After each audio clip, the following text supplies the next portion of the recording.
मातृशक्ति के रूप में विराजमान रहेंगी, वक्ता के रूप में, संगीत कड़ी के रूप में और संचालक के रूप में। लेकिन कुछ ऐसी परिस्थितियां बनी मानो हमारा सौभाग्य खिल गया और मैं कहूँ कि आज हमने बस एक भाव आया कि आज दीदी माँ हमारे बीच आ सकती हैं और बात हुई भी। दीदी माँ ने एक दिन तक हाँ भी नहीं कहा, नहीं कहा और किस पेशोपेश में वो समय गुजरा। और जिस दिन दीदी माँ ने हाँ कहा, उस दिन की खुशी का बयां मैं नहीं कर सकती। आंखों से अश्रु छलक उठे,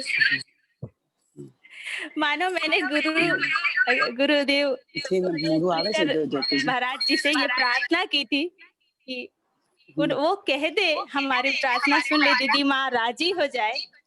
तो वो सच हो गया। और दीदी माँ, मैं आपके लिए क्या कहूँ, आप अंतर्राष्ट्रीय संत हैं और मैं बिल्कुल बताना चाहूंगी जो भी शुद्धि श्रोता इस मानस पटल पर जुड़े हैं, आप विज्ञान विषय में आपने पीएचडी किया है, गोल्ड मेडलिस्ट है, साइंटिस्ट हैं, इतने उच्च शिखर और उसके पश्चात ये पद आपने पाया है और हम बहुत गर्वान्वित हैं आपको यहाँ पर पाकर। और मैं कुछ भाव आपको समर्पित करना चाह रही हूँ और हो सकता है कि मुझसे त्रुटियां संभावित है, क्षमा पहले से मैं मांग लूं। और बस यही भाव दीदी माँ, आज आप हमारे इस मानस दर्शन जीवन अर्पण के पटल पर आई हैं।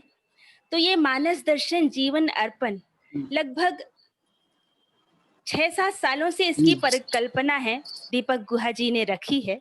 और ये जब मंडली लेकर चलते थे दीदी माँ, तो अपने उद्देश्य में इसको लिखते थे मानस दर्शन जीवन अर्पण। और जैसे ही लॉकडाउन हुआ तो इनके मन में एक भाव आया, क्यों ना राम कथा को ऑनलाइन किया जाए और सबको लाभ प्रदान किया जाए। और उन्होंने इस परोपकार की भावना से राम कथा को ऑनलाइन के माध्यम से सबके बीच प्रसारित किया। और उसके सहयोगी हैं, संयोजक हैं श्री R.D. साहू जी।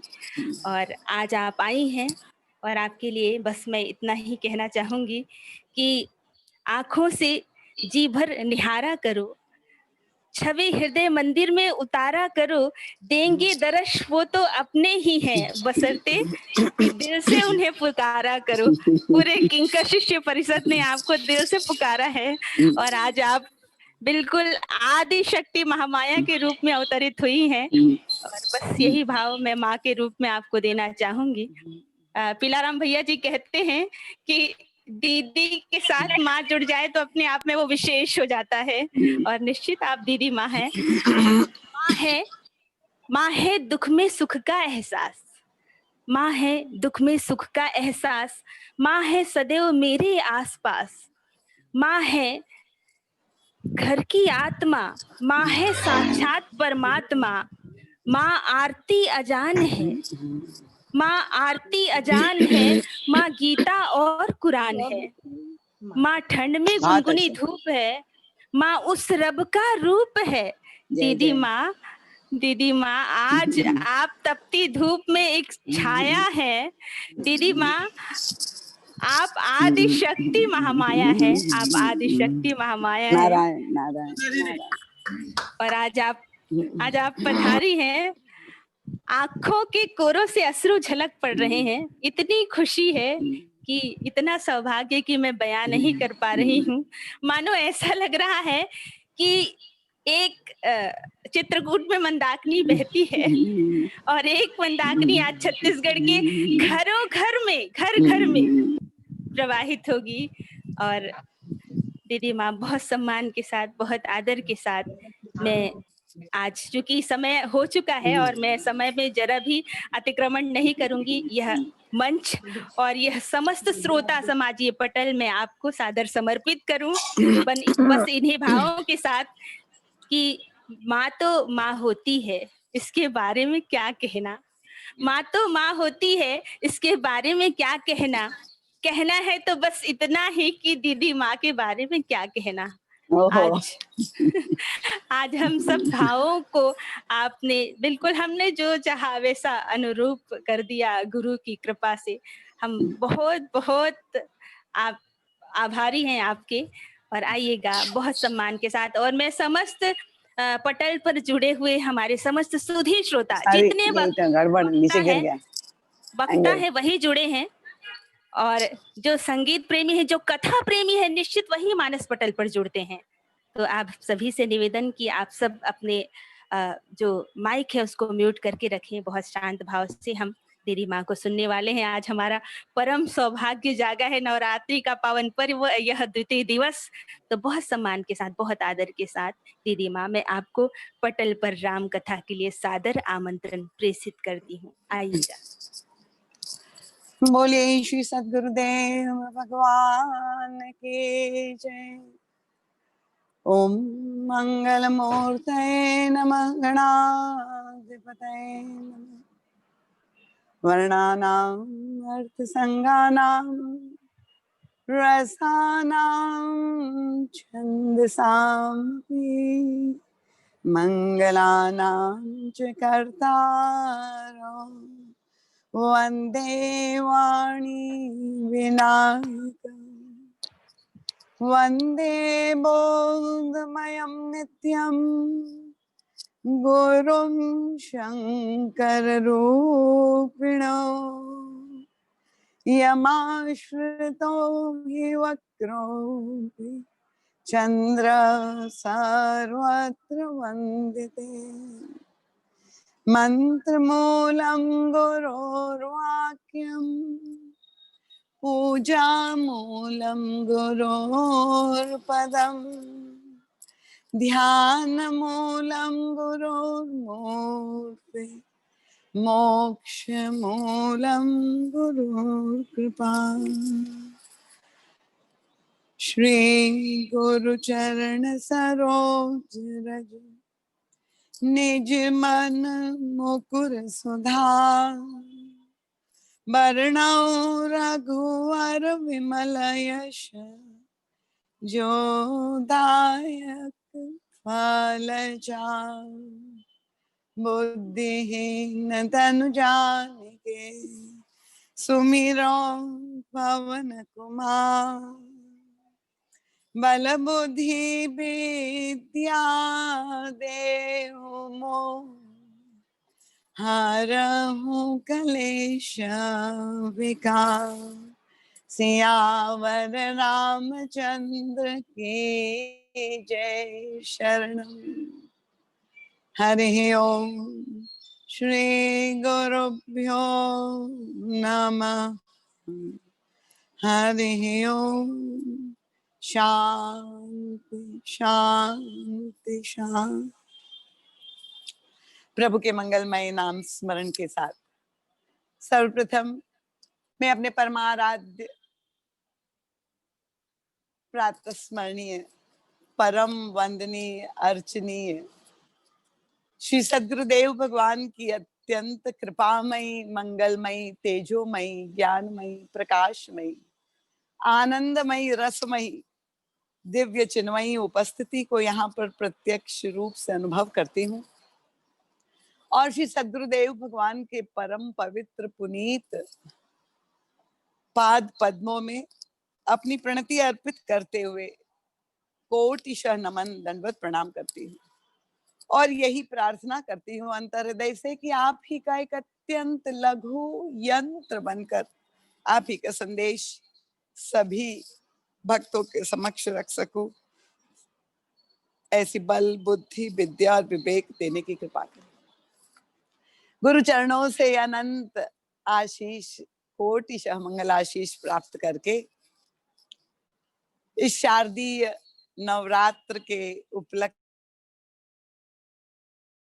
में श्री मानस दर्शन जीवन अर्पण द्वारा आयोजित ये महानतम मानस ज्ञान यज्ञ में उपस्थित सभी रामानुरागी कथा रसिक श्रद्धालु जिज्ञासु प्रबुद्ध श्रोतावृंद देवी देवता मन लरिका मन जितने भी विशिष्ट और वरिष्ठ वक्तावृंद विद्यमान है नामी एवं अनामी सभी विशिष्ट विभूतियां उपस्थित है। संत वृंद, भक्त वृंद, आप सबका मैं हृदय से बहुत बहुत अभिवादन करते हुए सबके चरणों में बार बार नमन, वंदन और प्रणाम करती हूँ। विशेष रूप से ये मानस, अभी जैसे हमारी दीदी निशा ने बताया कि जो दो स्तंभ के रूप में कार्य करता है, आयोजक और संयोजक, आदरणीय श्री दीपक गुहा जी और श्री R.D. साहू जी का जो अथक प्रयास, निष्काम भाव से अपना समय दान, सेवा दान, सामर्थ्य दान दे रहे हैं, उनके प्रति मैं हृदय से बहुत बहुत आभारी हूँ। और हमारे परम आदरणीय वंदनीय मुख्य अतिथि सम्माननीय श्री अर्जुनपुरी गोस्वामी जी महाराज और तुलसी मानस प्रतिष्ठान के प्रांतीय अध्यक्ष परम माननीय श्री गोपाल राम वर्मा जी, यदि किसी का नाम छूट गया है तो कृपा पूर्वक मुझे अपना ही समझ करके आप सबके चरणों में बार बार नमन और वंदन करती हूँ, प्रणाम करती हूँ। मैं जिस भावना का अनुभव आज कर रही हूँ, मुझे ऐसा लगता है कि ईश्वर की और गुरु की विशेष अनुकंपा मुझ पे हुई है कि देवियों के द्वारा और उनके उपलक्ष्य में आयोजित इस ज्ञान यज्ञ में मुझे भी अपनी आहुति डालने का सुअवसर जो प्रदान किया, तो मैं यद्यपि अपने ही हैं पर फिर भी अपनी प्यारी बहन निशा और श्री राम राजेश जी भैया दोनों को बहुत बहुत साधुवाद देना चाहूंगी, क्योंकि उन्होंने तो एक सेतु की भूमिका अपनाई है। अयोध्या श्री राम की जन्मभूमि है, तो श्री राम की जन्मभूमि से लेके राम की महतारी कौशल्या की जन्मभूमि तक उन्होंने जो है ये एक विशाल सेतु बना दिया। और ये मैं कह सकती हूँ कि कोरोना काल का जो आतंक है उसको आप सब लोगों ने मिल करके करुणा काल में परिवर्तित कर दिया।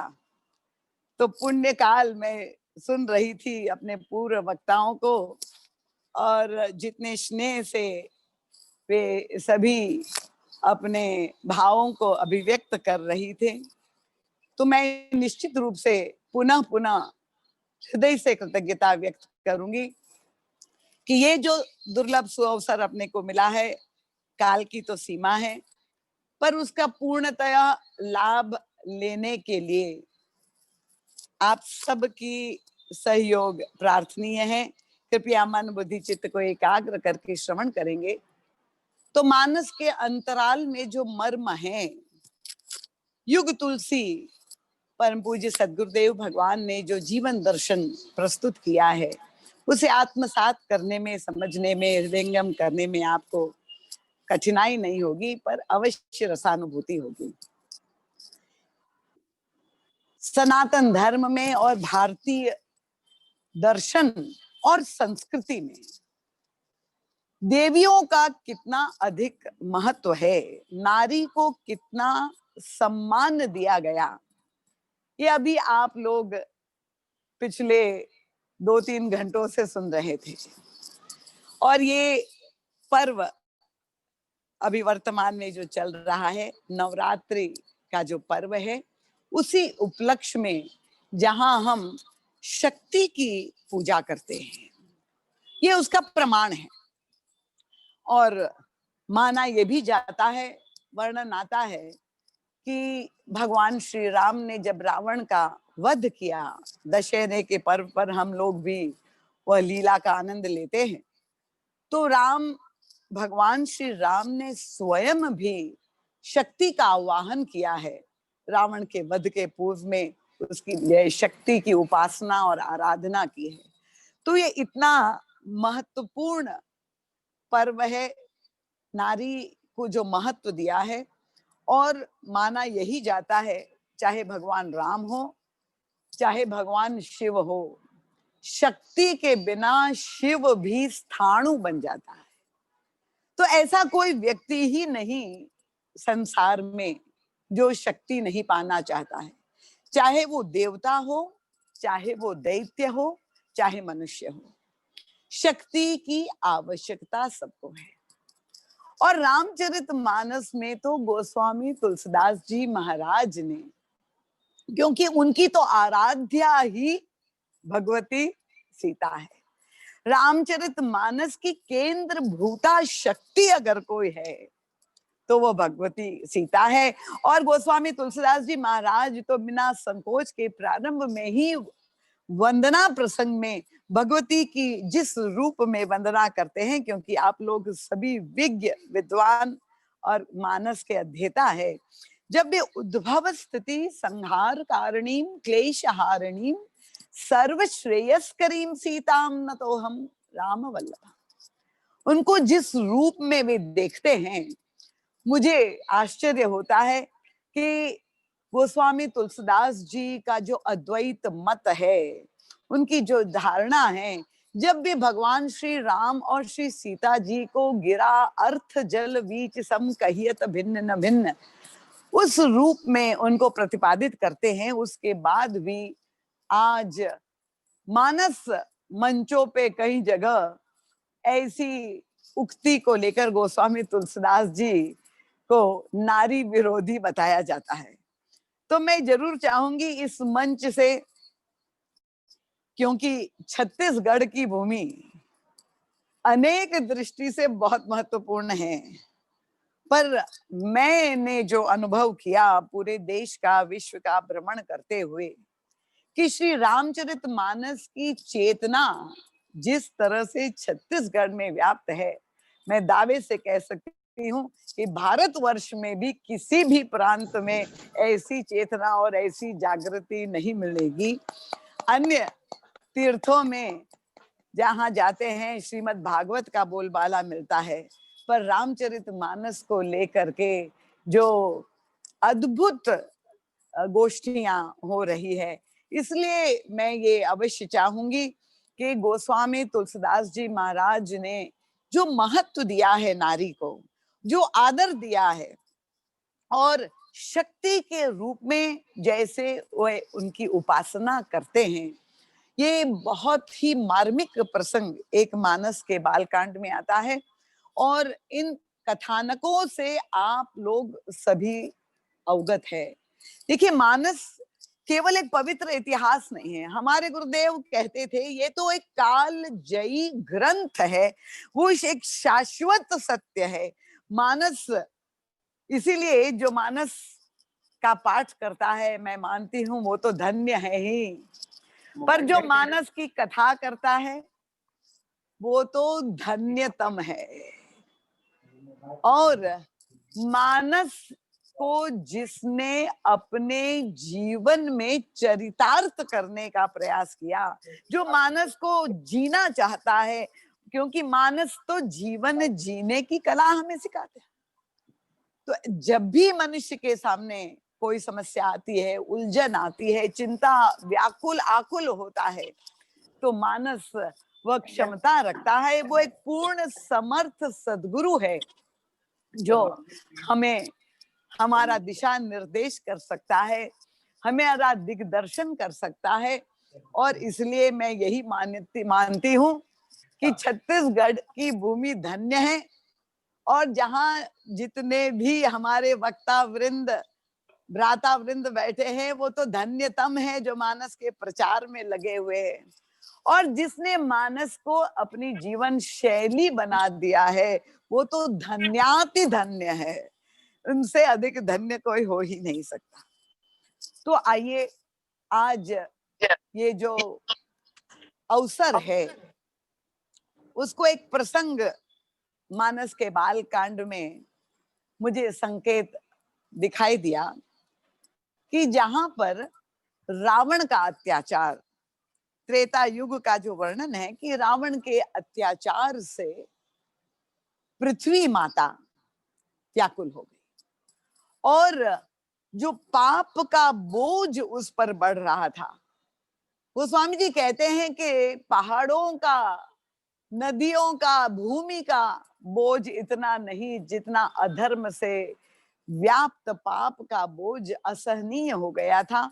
और ऐसे समय में पृथ्वी अपने आप को असमर्थ पाती है। रावण का वध कर पाना किसी के लिए संभव नहीं। एक ऐसी वैश्विक समस्या, हमारी भी एक वैश्विक समस्या है जिस वर्तमान समय में हम लोग गुजर रहे हैं, तो रावण की भी समस्या ऐसी छोटी मोटी नहीं थी। और तब वर्णन आता है कि पृथ्वी माता ग माता का रूप धारण करके संतों के पास, मुनियों के पास जाती है। मुनियों के पास जाने का कारण, मुनि वही है जो मननशील है और मार्ग क्या हो इस समस्या का। और जब मुनियों ने भी अपनी असमर्थता व्यक्त की, तब दोनों मिल करके देवताओं के पास जाते, क्योंकि देवता भी पुण्यमय हैं, शक्ति संपन्न हैं, पर देवता भी रावण के अत्याचार से ग्रस्त थे, क्योंकि उनका भी स्वर्ग छिन गया था, बेघर हो गए थे। और तब सब तीनों जब मिल करके अंत तो गत्वा, जो सृष्टि के रचयिता ब्रह्मा जी के पास जाते हैं और ब्रह्मा जी के साथ मिल करके जब चिंतन करते हैं, ऐसी असमर्थता की पराकाष्ठा, कोई समाधान इस समस्या का नहीं दृष्टिगत हो रहा था। ऐसे समय में भगवान शंकर आ करके सुझाव देते हैं कि सब, जब महाराज जी यहाँ बहुत सुंदर, हम सभी साधक हैं यहाँ जो श्रवण कर रहे हैं, तो महाराज जी कहते हैं कि साधक, ये मानस की कथा जो वर्णन करते हैं गोस्वामी जी बालकांड में, त्रेता की ही नहीं है, ये प्रत्येक व्यक्ति के जीवन का सत्य है। और आज उस महामारी से जो संसार के लोग पीड़ित हो रहे हैं, ये कल्पना कर सकते हैं कि जब हमें अभी कोई समाधान नहीं मिल रहा है तो हम क्या करें। इतना भय, इतना आतंक, इतना अवसाद पूरे वातावरण में छाया हुआ है। तो मुझे लगा कि इस प्रसंग से हमें अवश्य प्रेरणा प्राप्त होगी और तब सब मिल करके भगवान शंकर के बताए हुए मार्ग के अनुसार जो है प्रार्थना करते हैं। अब युग तुलसी परम पूज्य गुरुदेव हमें यहाँ पर ये बहुत सुंदर संकेत देते हैं कि देखिए, जब व्यक्ति के जीवन में सामर्थ्य होता है, तो सामर्थ्य जब वो अनुभव करता है तो सामर्थ्य का वो सदुपयोग करके साधना कर सकता है, भजन कर सकता है, तपस्या कर सकता है, धर्म के जो विभिन्न आयाम हैं अपने जीवन में स्वीकार कर सकता है। उसका भी एक प्रसंग मानस में आपको प्राप्त होता है। पर जब व्यक्ति असमर्थ हो जाए और साधना करने की भी सामर्थ्य ना रह जाए, ऐसे स्थिति में व्यक्ति क्या करे। और तब महाराज जी कहते हैं कि मानस का ये प्रसंग हमें कितना सुंदर पढ़ करके कितना सुंदर आशा का संचार कराता है कि साधना का सदुपयोग, सामर्थ्य का सदुपयोग ये साधना है और असमर्थता का सदुपयोग प्रार्थना है। तो जब उस व्याकुल हृदय से सब मिल करके प्रार्थना करते, वो दिव्य स्तुति मानस में आप लोग सब करते भी होंगे, जय जय सुरनायक जन सुखदायक प्रणत पाल भगवंता।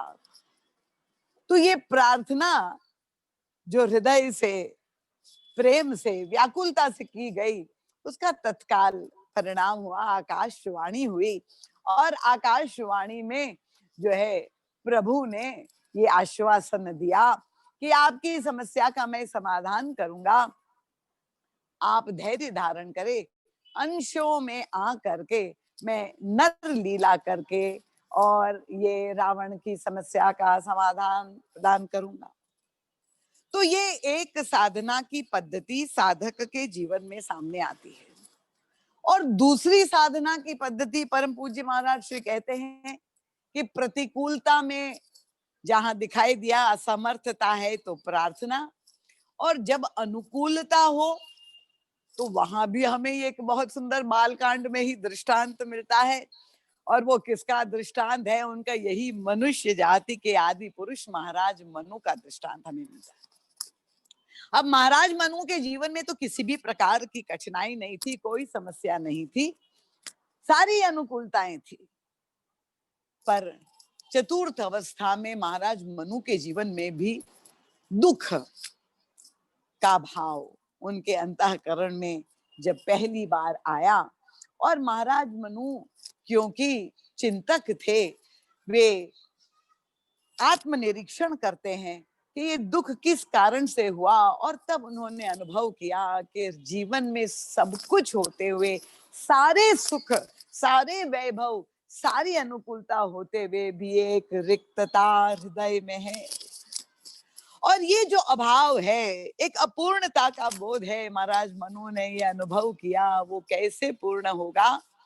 और तब वे अपनी प्रिया शत्रुपा जी को ले करके वन में तपस्या करने के लिए चले जाते हैं, क्योंकि सामर्थ्यवान थे, अनुकूलता थी। और तब वे निर्णय करते हैं, जो साधन धाम प्रभु ने हमें ये मनुष्य का शरीर दिया है, इस साधन धाम को वे सार्थक बनाते हैं मोक्ष के द्वार का प्रयोग करके, और सुख धाम श्री राम को पाने के लिए नैमिषारण्य की भूमि में एक विशाल तप का क्रम मानस में आता है, उससे भी आप लोग सब अवगत हैं। तो महाराज मनु की तपस्या में दूसरा साधना का क्रम हमें मिला, और तब वहां भी प्रभु प्रकट होते हैं। पर यहाँ पर आकाशवाणी के पश्चात साक्षात स्वयं दोनों युगल सरकार हमारे प्रभु, और वाम भाग शोभती अनुकूला जगत जननी हमारी आदि शक्ति श्री किशोरी जी भी दर्शन देती है, और मनु को वरदान मांगने को कहते हैं। और उसके पश्चात प्रभु मनु के चेहरे के भाव को समझ करके, क्योंकि मनु चकित हो गए, मैंने बुलाया था एक को, ये दो कैसे आ गए। और तब भगवान श्री राम स्वयं अपनी प्रिया का परिचय मनु के समक्ष देते हैं कि ये मेरे वाम भाग में जो उपस्थित है वो कौन है। वे कहते आदि शक्ति यही जग उपजाया, सो अवतरी मोर यह माया। आपका जो संकल्प है मनु, उसको पूर्ण करने के लिए मैं अवश्य आऊंगा, पर उनका मुझे आश्रय लेना होगा, उनकी सहायता लिए बिना मैं नहीं प्रकट हो सकता हूं। तो भगवती सीता ये आदि शक्ति है। अब प्रभु ने आश्वासन दिया, और आप जानते हैं कि लीला क्रम में नर लीला करते हुए त्रेता युग में भगवान श्री राम अयोध्या की भूमि में प्रकट होते हैं श्री राम नवमी के पावन पर्व पर। और प्रभु की प्रत्येक लीला मानवीय पद्धति से, क्योंकि उन्होंने आदर्श स्थापित किए, तो उन्होंने एक प्राकृत नर की भांति जो है सौभाग्य प्रदान किया। महाराज दशरथ और कौशल्या को उनमें तत्व प्राप्त हुआ, और प्रभु उनके यहाँ पुत्र रूप में प्रकट हुए। ये कथा से आप अवगत हैं।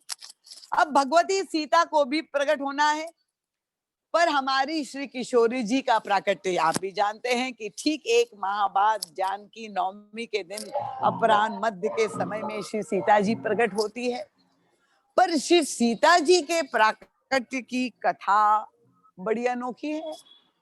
वहां जो वर्णन मिलता है कि महाराज विदेह जनक राज और सुनैना को ये सुख तो मिला मातृत्व और पितृत्व का, पर प्राकट्य की जो पद्धति है वह विलक्षण है, क्योंकि भगवान राम की तरह श्री किशोरी जी जो है सुनैना अंबा के गर्भ से प्रकट नहीं होती है।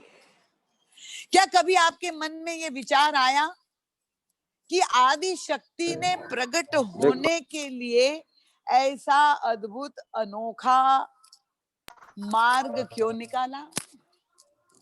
देखिए, रामायण की कथा तो हम सब जानते हैं, पर युग तुलसी परम पूज्य सद्गुरुदेव का वैशिष्ट्य यही है कि इन सारी कथाओं के अंतराल में क्या रहस्य है, क्या मर्म है, वे निकाल करके हमारे समक्ष रखते हैं।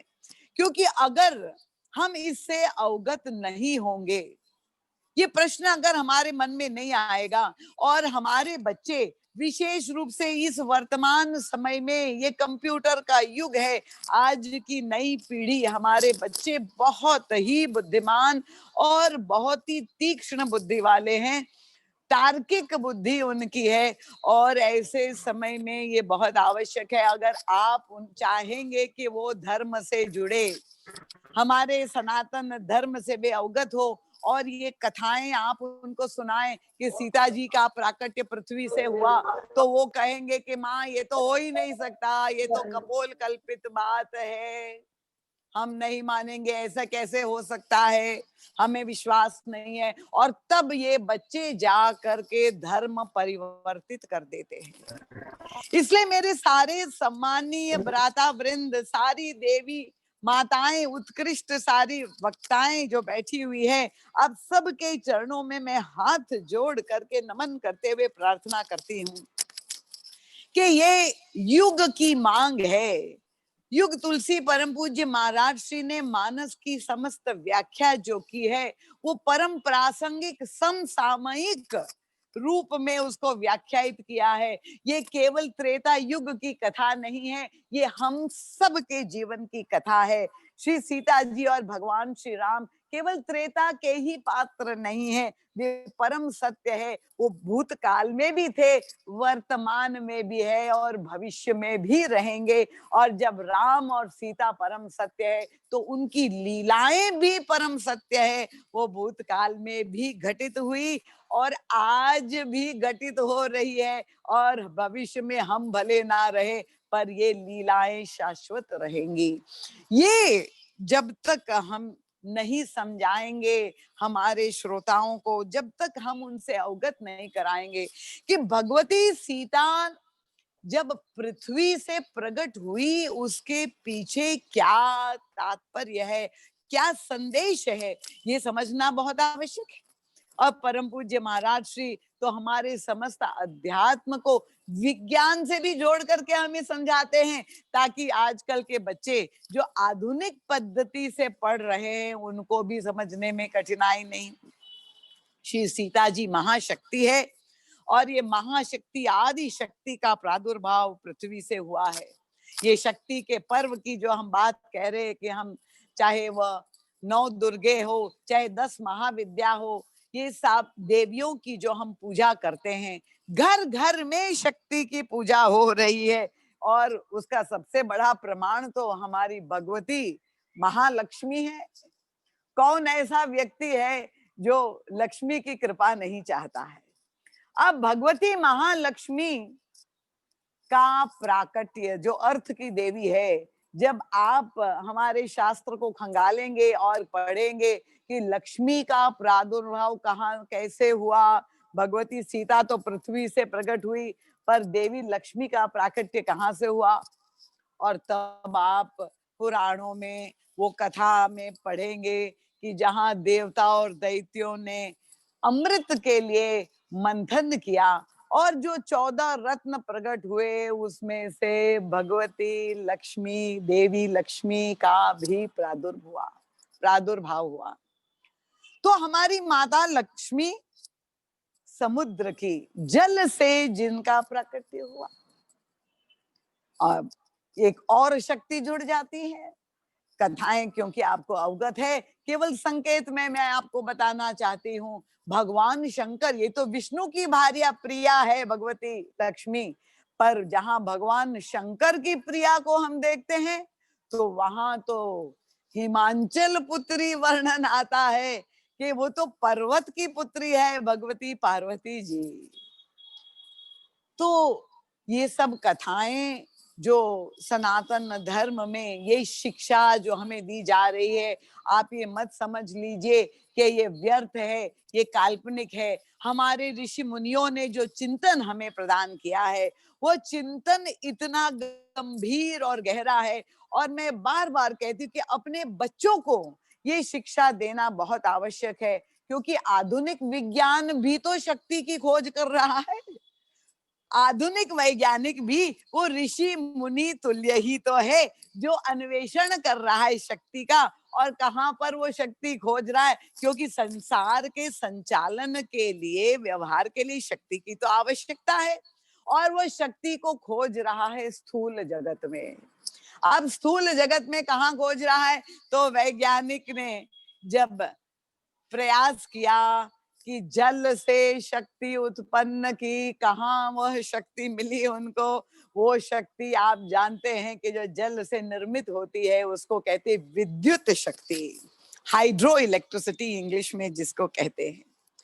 तो जल के द्वारा हाइड्रो इलेक्ट्रिसिटी उत्पन्न करके आज आप अपने घर में जो बैठे हुए जो विद्युत शक्ति का लाभ ले रहे हैं, या फिर अन्य जितने भी ईंधन के साधन है, चाहे तेल है, चाहे कोयला है, वो सारे पदार्थ के द्वारा ही तो शक्ति उत्पन्न की जा रही है। और वो पदार्थ क्या है? ये पृथ्वी में से तो ही निकला हुआ पदार्थ है। और जो सबसे बड़ा चमत्कार है, ये विस्तार में मैं नहीं जाऊंगी, महाराज श्री का सद साहित्य। आज ही प्रातः काल हमारे प्रिय भैया राम राजेश जी से बात हो रही थी, और मैं संदेह व्यक्त कर रही थी कि क्योंकि श्रोता मेरे सामने नहीं है, मैं नहीं समझ पा रही हूँ कि किस स्तर पे चर्चा करनी चाहिए। तब भैया ने मुझे कहा कि दीदी माँ, आप विश्वास करिए, परम पूज्य गुरुदेव का चिंतन आज छत्तीसगढ़ में इस तरह से व्याप्त हो गया है कि 90% लोग प्रातः काल जितने भी मानस से जुड़े हुए हैं, वो सुबह उठते ही सबसे पहले ये अपने यंत्र का सदुपयोग महाराज श्री के चिंतन से यही प्रारंभ करते हैं, अपनी दिनचर्या उसी से प्रारंभ करते हैं, व्हाट्सएप का सदुपयोग करते हुए। तो परम पूज्य महाराज श्री हमारा ध्यान आकर्षित करते हैं कि ये जो आधुनिकतम विज्ञान का आविष्कार है, ये मोबाइल, ये कंप्यूटर, ये सुपर कंप्यूटर, उस सब के मूल में जो वस्तु है वो तो आप जानते हैं, वो एक छोटी सी चिप है। और ये एक गांव का ग्रामीण व्यक्ति भी जानता है, अगर वो मोबाइल चलाना चाहता है तो चिप डाले बिना वो मोबाइल नहीं सक्रिय होगा। और वो चिप आप जानते हैं, उसको अंग्रेजी में उसका वैज्ञानिक नाम है सिलिकॉन धातु से बनी है, सिलिका धातु से सिलिकॉन चिप कहते हैं। और ये सिलिका धातु क्या है? ये सिलिका कहाँ मिलती है? जिसके द्वारा ये चिप बनाई जाती है। और ये सिलिकॉन चिप ही सारे विश्व की रहनी बदल चुकी है, लाइफस्टाइल बदल चुकी है, जीवन शैली बदल चुकी है। ये जो चमत्कार हमें दिखाई देता है विज्ञान का, उसके मूल में अगर कोई है वो सिलिकॉन चिप। वो कहाँ से? ये सिलिका और कुछ नहीं, पर हमारी धरती, ये मिट्टी से ही सिलिकॉन चिप बनाई जाती है। और इसका तात्पर्य यही हुआ कि ये सिलिका और नहीं, हमारी भगवती सीता का ही चमत्कार है, जो पृथ्वी से प्रकट हुई है। और आज पूरे विश्व में आज हम ये जो जिस माध्यम से आज कथा का आनंद ले रहे हैं, जैसे हमारी निशा बहन ने कहा कि ऐसा लग रहा था कि ये तो शून्य काल है, जहाँ मंदिर भी बंद हो गए, सत्संग और कथा भी बंद हो गई।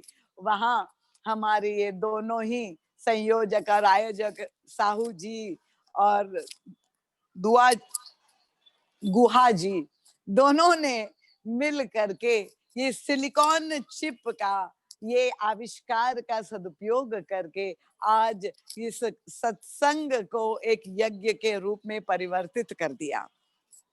तो सीता जी ने प्रकट होने के लिए पृथ्वी को चुना।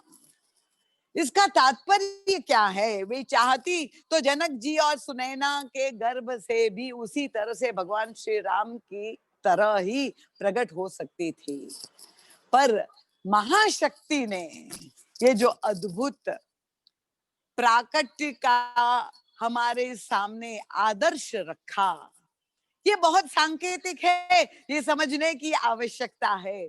और परम पूज्य महाराज जी तो उसे कई स्तरों पे हमें समझाते हैं, क्योंकि महाराज जी तो सबसे बातचीत कर लेते थे कि एक देखते हैं लक्ष्मी जी प्रकट हुई जल से, तो श्री किशोर जी प्रकट हुई पृथ्वी से, ये शक्तियों के भिन्न रूप में। वहां हम देखे द्रौपदी जी अग्नि से प्रकट हुई है, तो पार्वती जी पर्वत से प्रकट हुई है।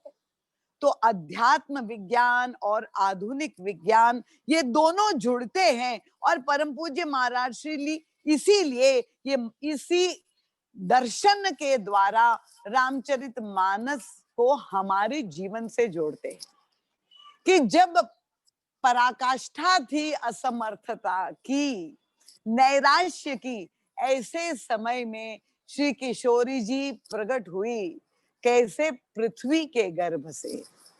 परम पूज्य महाराज ने जाके पूछा श्री किशोरी जी से कि आपने ये अद्भुत पद्धति का क्यों अपनाया, और जो उत्तर दिया वो भी हमारे गुरुदेव ही सुन पाए, क्योंकि माँ ने, श्री किशोरी जी ने बताया कि सुनैना अम्बा,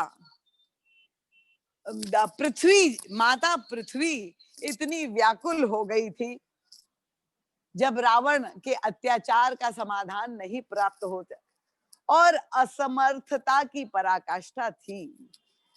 ऐसी स्थिति में भगवती आदि शक्ति ने प्रकट होने के लिए उसी पृथ्वी को ही माध्यम बनाया।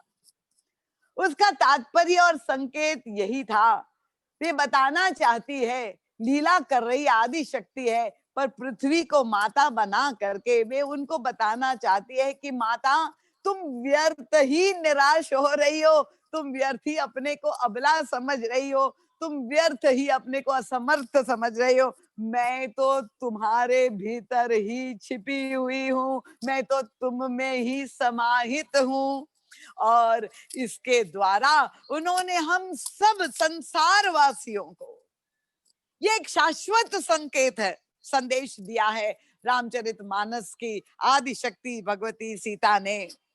आज इस महामारी में विश्व में कितने लोग जिस भय से, आतंक से, अवसाद से कितने लोगों ने आत्महत्या कर दी, कितना बड़ा कष्ट संसार में व्याप्त है। और इसलिए अगर हम मानस से जुड़े रहेंगे, मैं क्यों कह रही कि मानस को हम अपनी जीवन शैली बना देंगे तो हम धन्याति धन्य हो जाएंगे।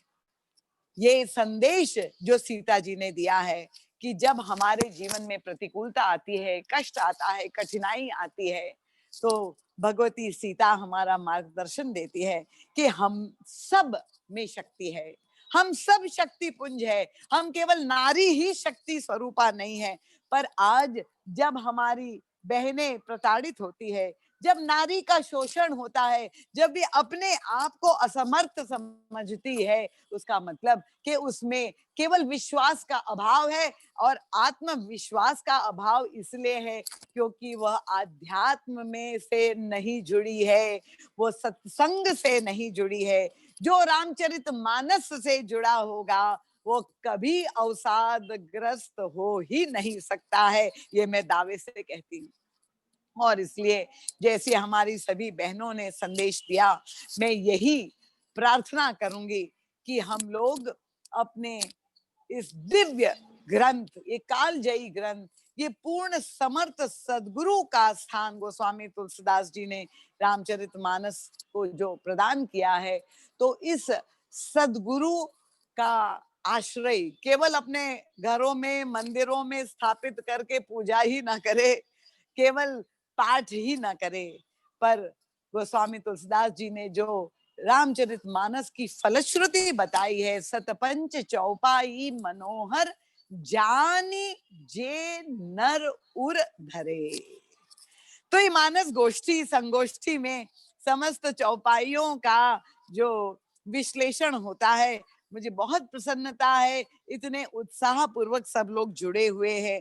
पर हम उस गहराई तक अगर पहुंचने का प्रयास करेंगे, वो जान समझने का प्रयास करेंगे और समझने के बाद जीवन में चरितार्थ करने का जब हम प्रयास करेंगे। अभी हमारी पूर्व वक्ता एक देवी जो कह रही थी, तृण धरी ओट कहत वै देही, जिस पर उन्होंने बहुत सुंदर व्याख्या की कि वो शक्ति जो त्रिलोक विजयी रावण के सामने एक अबला के रूप में 18 महीने से निशस्त्र हमारी भगवती सीता, हमारी आराध्या, हमारी स्वामिनी, कौन सी शक्ति उसमें आ गई? ना उसके पास शस्त्र था और किसी प्रकार का संसाधन था, पर वह जो बल था, वो बल जिसे हम कह सकते हैं नैतिकता से जीवन में प्राप्त हो सकता है। वह आत्मा बल, वह मनोबल, वह नैतिक बल, वह बौद्धिक बल तो हम सबके पास है, पर अगर हम इस बल का प्रयोग नहीं करेंगे, जानेंगे नहीं, और इसीलिए एक सद्गुरु की आवश्यकता हर साधक को अपने जीवन में होती है, क्योंकि वह सद्गुरु ही हमारा मार्गदर्शन करके हमारी योग्यता, हमारी क्षमता पहचान करके और उसका सदुपयोग करते हैं। तो इस शक्ति के पर्व में हम लोग सब, जिसको मनुष्य तन मिला हुआ है, हम ये प्रण ले कि हम अपनी बहनों को, बेटियों को और समाज में जितनी भी नारियां हैं, क्योंकि बड़े संकोच के साथ मैं ये भी कहना चाहूंगी कि छत्तीसगढ़ यद्यपि हमारे प्रभु का निहाल है, पर उसके साथ साथ एक बहुत बड़ी समस्या जो नशे की छत्तीसगढ़ में है, और उस नशे की जो एक बहुत नकारात्मक प्रभाव घर घर में छत्तीसगढ़ में व्याप्त है, उसके कारण हमारी बहनें, माताएं और बेटियां कितनी प्रताड़ित हो रही है। इसलिए आवश्यकता है, सभी देवता मन आपके चरणों में मैं नमन करते हुए इस शारदीय नवरात्रि में ये प्रार्थना करूंगी कि सभी देवी मन को प्रसन्न करना है, शक्ति की आराधना करना है, तो पहले अपनी घर की शक्ति, अपनी बेटी बिटिया के रूप में जो शक्ति लक्ष्मी के रूप में आई हुई है, अपनी जो है पूर्णांगिनी के रूप में, आपकी अर्धांगिनी नहीं, पूर्णांगिनी के रूप में जो शक्ति आपकी महालक्ष्मी के रूप में है, आपकी माता जो महाशक्ति के रूप में है, आप बहनों का, बेटियों का सम्मान करें और नशा किस तरह से हमारे जीवन से दूर जाए। और अगर नशा करना ही है तो ऐसा नशा मानस का करे कि मानस पाठ किए बिना और मानस की गोष्ठी किए बिना, मानस की चर्चा किए बिना ही अपूर्णता और अधूरापन लगे। तो यही मैं बार बार नमन करते हुए, ये हम भी महाराज मनु के मार्ग पे चलकर साधन धाम रूपी ये मनुष्य शरीर जो मिला है, जो शक्ति के पुंज हम सब है, उस शक्ति का जागरण करें। ये केवल देवी जागरण ही न मनाए, पर अपनी आत्मिक शक्ति को जागृत करे और उस चरम लक्ष्य को प्राप्त करे। सुख और शांति का साम्राज्य हमारे घर परिवार में जब होगा, तो निश्चित रूप से समाज में भी राम राज्य की स्थापना होगी। इसी परिकल्पना से गोस्वामी तुलसीदास जी ने रामचरितमानस की रचना की है। परम पूज्य महाराज श्री का, सदगुरुदेव का जो सद साहित्य है, कृपया अवश्य आप लोग सब नित्य प्रति एक दोहे का पाठ मैं अपनी प्रत्येक कथा में ये निवेदन करती हूँ। और आज इस मानस दर्शन जीवन अर्पण के द्वारा भी संदेश देना चाहूंगी कि अगर हर व्यक्ति ये संकल्प ले ले कि हम नित्य प्रति मानस पाठ करेंगे, कम से कम एक दोहे का, और युग तुलसी महाराज जी के सद साहित्य को पढ़ेंगे, तो निश्चित रूप से ये जो आयोजन का नाम है वो सार्थक हो जाएगा। आपका जीवन मानस को अर्पित हो जाएगा और तब आप धन्याति धन्य हो जाएंगे।